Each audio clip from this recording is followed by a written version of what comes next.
Imagine you walk into a luxury jewelry store and spot a brand new Rolex sitting in the display case. The price tag says $15,000. Expensive? Absolutely. Then, the salesperson leans over and whispers, "This one was personally signed by Christopher Nolan." Suddenly, someone in the back yells, "I'll give you $100,000. At that point, you're probably wondering whether you're shopping for a watch or funding the next Marvel movie. It sounds ridiculous, but that is exactly how hype works. The object barely changes. The story around it does. And somehow, our wallets start making emotional decisions while our brains quietly clock out for lunch. That brings us to The Odyssey. Tickets for an IMAX showing officially cost around $30 to $40 in many theaters, yet some resale listings have reached hundreds, even approaching $1,000 for a single seat. The movie has not suddenly become longer. Christopher Nolan is not sitting beside you explaining the ending. The popcorn still disappears in 10 minutes. So why are people willing to pay so much? More importantly, who really benefits from all this excitement? Is it the movie fan chasing the perfect cinematic experience, the reseller who recognized an opportunity before everyone else, or the companies quietly making millions while the rest of us argue online about whether the ticket is totally worth it? By the end of this video, you might look at blockbuster movies, and maybe even your own spending habits, very differently. If there is one filmmaker who can convince you to buy a ticket before you've even watched a trailer, it is Christopher Nolan. At this point, Nolan announcing a new movie feels a bit like Apple announcing a new iPhone. People line up first and ask questions later. This time, however, Nolan did not pick just any story. He chose The Odyssey, one of the oldest and most celebrated epics ever written. For nearly 3,000 years, Homer's tale of Odysseus has taken readers on a voyage filled with gods, cyclopes, sirens, sea monsters, impossible choices, and enough family drama to make modern reality television look peaceful. Now imagine taking that legendary voyage and placing it in the hands of the same director who gave you The Dark Knight, Inception, Interstellar, and the Oscar-winning Oppenheimer. Suddenly, the journey to Ithaca starts looking like the hottest ticket in town. Then comes the cast. You are not just watching Matt Damon step into the sandals of Odysseus. You also have Tom Holland, Anne Hathaway, Robert Pattinson, Zendaya, Lupita Nyong'o, Charlize Theron, John Bernthal, Elliot Page, and several other acclaimed actors bringing ancient Greece back to life. It almost feels as if Mount Olympus hired the best casting director in Hollywood. Yay, maybe it is logical to pay a little more for the ticket at this point. But it does not even stop with the cast. With an estimated production budget of around $250 million, The Odyssey is among Christopher Nolan's most ambitious projects. It was filmed entirely using newly developed IMAX technology, making it the first feature film to achieve that milestone. Even before audiences stepped into the theater, the production itself had become part of the marketing. And that is where economics quietly begins. Fine. The Odyssey is probably Hollywood's version of the Trojan horse. But why does an IMAX ticket cost around $30 to $40 when the movie playing next door on a regular screen might cost half as much? Did the actors suddenly perform twice as hard? Did Odysseus row the ship with 2 paddles instead of 1? Not quite. When you buy an IMAX ticket, you are not simply paying to watch a movie. You are paying for an experience that has been carefully designed to convince your eyes and ears that you are standing right beside the heroes of ancient Greece. At least, that is what they say, right? The screen is significantly larger than a traditional theater screen. The projection system delivers higher resolution with greater brightness and sharper detail. The sound system surrounds you from every direction, making every crashing wave, clashing sword, and thunderbolt from Zeus feel far more immersive than it would in a standard auditorium. All these sweet stories about the experience you will only get if you pay the premium. That technology is not cheap. IMAX theaters require specialized projection equipment, custom sound systems, larger screens, and regular maintenance. Building one can cost several $million, and operating it is far more expensive than running a conventional movie theater. Those costs eventually find their way into the price of your ticket. Then there is something many people never consider. There simply are not that many IMAX theaters. While there are several movie screens in the US, only about 20 are IMAX locations. That means the premium experience is naturally limited, especially during the opening weeks of a major release. A limited number of seats competing for a massive audience is almost like trying to fit the entire Greek army onto one wooden horse. Someone is going to be left outside. This is where economics quietly takes center stage. Businesses have long understood that people are often willing to pay more when they believe they are receiving something exclusive.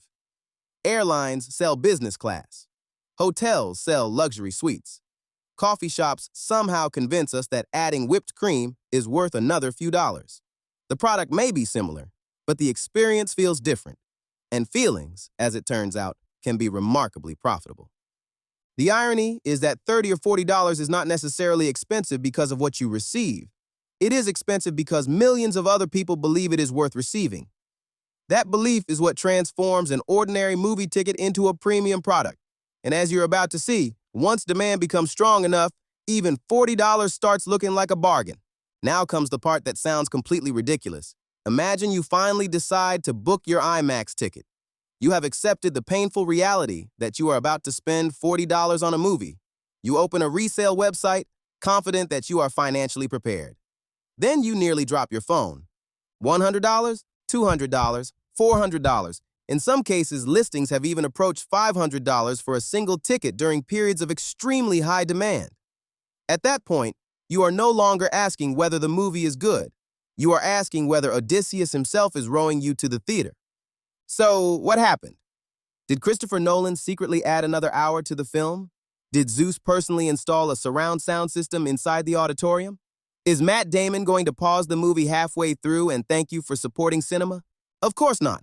The ticket did not become more valuable. Access did. This is one of the oldest economic principles in history. It is called scarcity. Whenever something is available in limited quantities, while many people desperately want it, prices naturally begin to climb. Ancient kingdoms fought wars over gold. Merchants crossed dangerous seas searching for rare spices. Greek heroes risked everything for legendary treasures. Today, people refresh their browsers hundreds of times just to secure a movie ticket.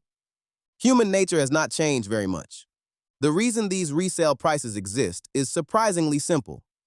Thousands of fans wanted the same seats on the same days, but there were only so many IMAX auditoriums and only so many premium seats inside each one. Some buyers recognized that imbalance long before everyone else. They purchased tickets the moment sales opened, not because they planned to watch the movie, but because they understood something even more valuable than the story itself. They understood the demand. Think about how often you have seen this pattern. Taylor Swift concert tickets disappear within minutes. The Super Bowl sells out almost instantly. Limited edition sneakers that retail for $200 suddenly appear online for $2,000. Rare trading cards, luxury watches, and even gaming consoles have all experienced the same phenomenon. The product remains exactly the same. The only thing that changes is how badly people want it. This is where many viewers unknowingly become part of the economics. You might think you are competing against thousands of movie fans. In reality, you are also competing against entrepreneurs, ticket brokers, and resellers who study consumer behavior almost like stock traders study financial markets. They know excitement creates urgency. Urgency creates fear of missing out. Fear of missing out creates buyers who stop asking, "How much does it cost?" and start asking, "Can I still get one?" That emotional shift is worth millions of dollars every year. Ironically, the biggest winners may never even watch the movie. While audiences debate whether the IMAX experience is worth the premium, resellers collect the difference. Theaters enjoy sold-out screenings, studios celebrate record-opening weekends, and every headline about impossible ticket prices creates even more publicity. It becomes a self-reinforcing cycle where hype generates demand, demand generates scarcity, scarcity generates higher prices, and those higher prices convince even more people that the experience must be extraordinary. That is the hidden lesson behind the Odyssey ticket frenzy. The most valuable thing being sold is not a seat inside a theater. It is the opportunity to participate in a moment that everyone else wants to experience before it disappears. Once you understand that, you are no longer looking at a movie ticket. You are looking at a market. By now, you have probably realized that this is no longer just a conversation about a movie. somewhere between Christopher Nolan, IMAX, and a ticket that costs more than your monthly grocery bill. You accidentally enrolled in an economics class. First is the idea of supply and demand.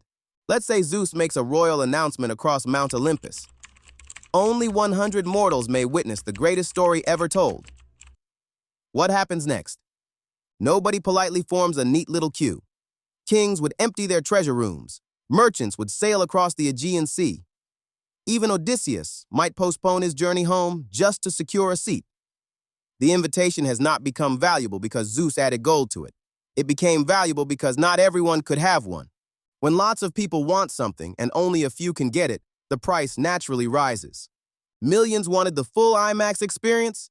The number of premium seats never changed. The only thing that changed was how many people were chasing them. And then there is the law of scarcity. Scarcity simply means there is not enough of something for everyone who wants it. There are thousands of ordinary movie screens around the world, but only a limited number of IMAX theaters capable of showing the Odyssey exactly as Christopher Nolan intended. The experience itself became the bridge, and everyone wanted to cross it. How about FOMO, the fear of missing out? In the Odyssey mythology, these would be similar to the sirens, the hybrid creatures who defeated sailors with temptation and not swords. Today's sirens have become much smarter. They whisper things like, "Only 2 seats remain," "Nearly sold out," "Last chance." Everyone is talking about this movie. Before you know it, your logical brain has jumped overboard while your emotions are rowing the ship. Suddenly, paying $300 for a movie ticket starts sounding almost reasonable because missing out somehow feels even more expensive. Businesses understand this perfectly.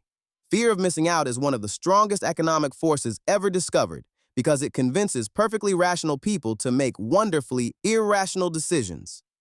Fortunately, Odysseus already solved this problem thousands of years ago. When he sailed past the sirens, he knew he could not trust himself. He literally tied himself to the mast so his emotions could not steer the ship. Imagine if your credit card came with that feature. Every time you tried buying an overpriced resale ticket, your wallet would simply shout, "Remain tied to the mast." Finally, there is something even more powerful than scarcity: reputation, the ultimate brand builder. Think about Odysseus himself. His greatest weapon was never his sword.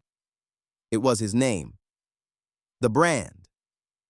Before he arrived anywhere, stories about him had already traveled across kingdoms. Christopher Nolan operates in much the same way. He has spent decades building trust with audiences through films like The Dark Knight, Inception, Interstellar, Dunkirk, and Oppenheimer. When people see his name attached to a project, they expect something extraordinary before watching a single scene. That reputation becomes an invisible asset that allows theaters to charge premium prices and still fill seats. And that may be the biggest financial lesson hidden inside the Odyssey. Whether you are selling movies, coffee, software, or even your own skills, the highest prices are rarely earned by the person with the biggest product. They are earned by the person with the strongest reputation. By now, you have probably realized something interesting.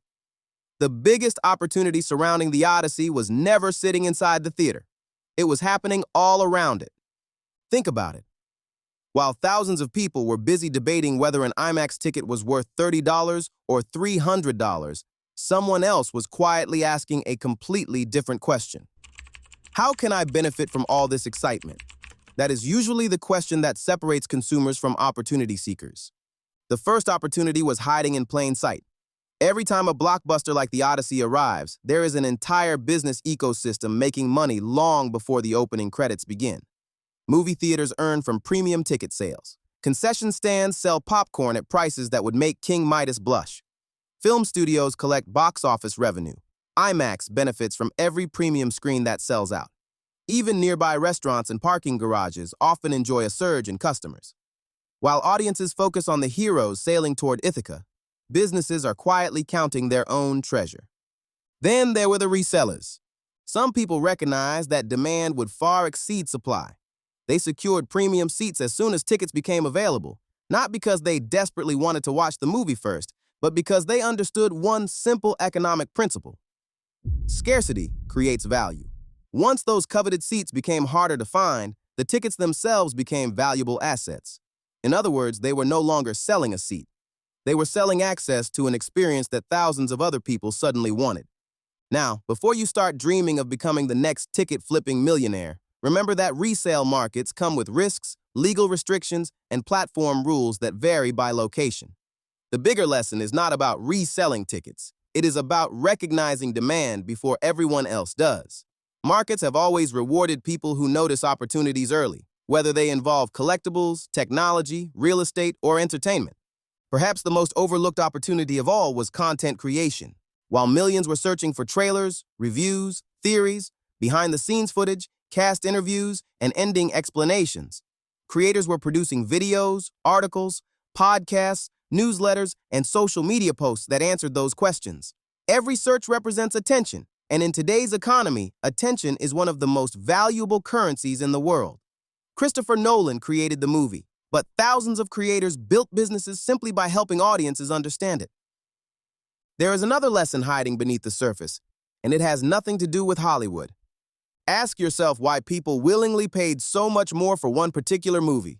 The answer is not because the seat was softer or the popcorn tasted better. They paid because the experience felt unique. That is pricing power. Businesses that solve problems everyone else can solve compete on price. Businesses that create experiences no one else can easily replicate compete on value. Christopher Nolan has spent decades building that kind of reputation, and now his name alone can influence demand before a single review is published. This is why the real gold mine was never the movie itself. The real gold mine was understanding the economics surrounding it. Every blockbuster creates winners beyond the audience. Some people create the product. Others build businesses around the product. Others recognize the demand before the crowd arrives. The next time the world becomes obsessed with the next cultural phenomenon, whether it is a movie, a new gadget, or the latest viral trend, you can certainly join the excitement. But it is worth asking one more question. Are you simply buying the experience, or have you spotted the opportunity hiding behind it? In the end, the biggest winners were not just the people who watched the Odyssey in IMAX. They were the people who understood the business behind the spectacle. Some walked away with memories. Others walked away with profits. If you can do both, even better. The next time the internet tells you that something is once in a lifetime, pause for a second. Before you ask, should I buy it? Ask, who is getting rich from this? That one question can save you money and sometimes even make you money. If you enjoyed this video, hit the like button. It is completely free, unlike those IMAX tickets. And subscribe, because around here, we do not just watch the hype, we follow the money. See you in the next one.